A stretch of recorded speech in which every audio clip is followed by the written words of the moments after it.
What if I told you there are SUVs so unreliable, they've literally bankrupted their owners? Today, we're exposing the 5 worst SUVs ever built. Vehicles with engineering so bad, they make the Ford Pinto look like a Toyota Camry. SUVs are supposed to be the safe choice. Practical, reliable, family-friendly vehicles. But these 5 models, they're rolling nightmares. Before we begin, 2 quick disclaimers. First, yes, some of these are still being sold today. Second, if you own one of these, I'm genuinely sorry. This video is based on thousands of mechanic reports, consumer complaints, and real-world repair data. Let's start with number 5, the Buick Encore. Now, I know what you're thinking. It's just a boring small SUV. How bad could it be? Oh, my friend, this is the automotive equivalent of a ticking time bomb.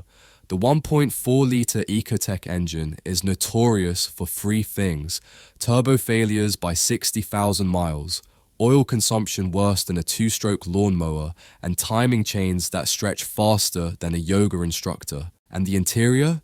Imagine the cheapest rental car you've ever been in. Now make it 30% worse. The infotainment system freezes more than a Windows 98 computer, and the seats wear out faster than a Walmart sneaker. Consumer Reports gave it a 12 out of 100 reliability score, which is actually generous. Number 4 proves that even legendary nameplates can be ruined. The new Jeep Grand Cherokee. Jeep took what was once a rugged, reliable SUV and turned it into a rolling electrical nightmare. The 2021 Plus models have more computer problems than the IRS website. We're talking air suspension that collapses randomly, infotainment screens that go black at highway speeds, and the Pentastar V6 famous oil cooler leaks that can torch your engine. If you're shopping for a Grand Cherokee, do yourself a favor. Buy a used one from 2018 or older. The new ones? They make Fiat Chrysler's bankruptcy look like a smart business decision. At number 3, the GMC Acadia, proof that GM still hasn't learned from its mistakes. The first-gen Acadias had timing chains made of what I can only assume was wet cardboard. They'd stretch by 70,000 miles, skip timing, and grenade the entire engine. The fix?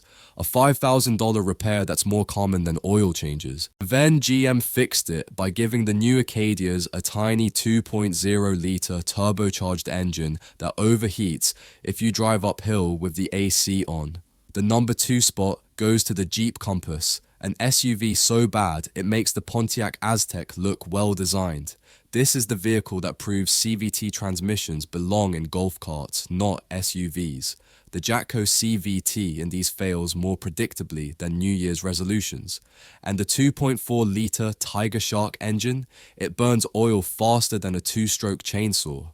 Jeep has issued so many recalls for the Compass, they should just include a tow truck voucher with every purchase.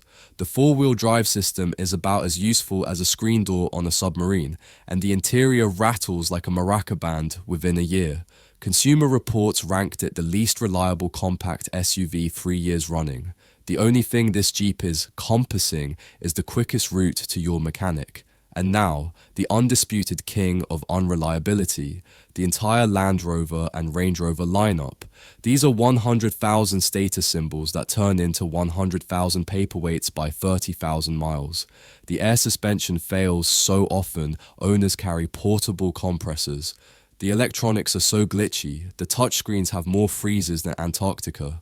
And the engines? Let's just say they're on a first-name basis with every flatbed driver in the country.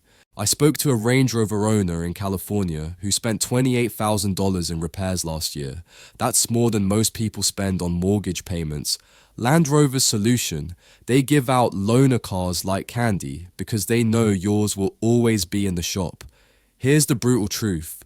Buying a used Land Rover is like adopting a retired racehorse. The vet bills will bankrupt you. Before we wrap up, let's speed run through some dishonorable mentions. The Nissan Rogue with its glass CVT transmissions, the Ford Explorer with its exploding rear suspension, the Chevy Trax that feels like it's made of recycled soda cans, and the Mitsubishi Outlander that's somehow both slow and thirsty. Consider yourself warned. So, do you own one of these SUVs? be honest in the comments.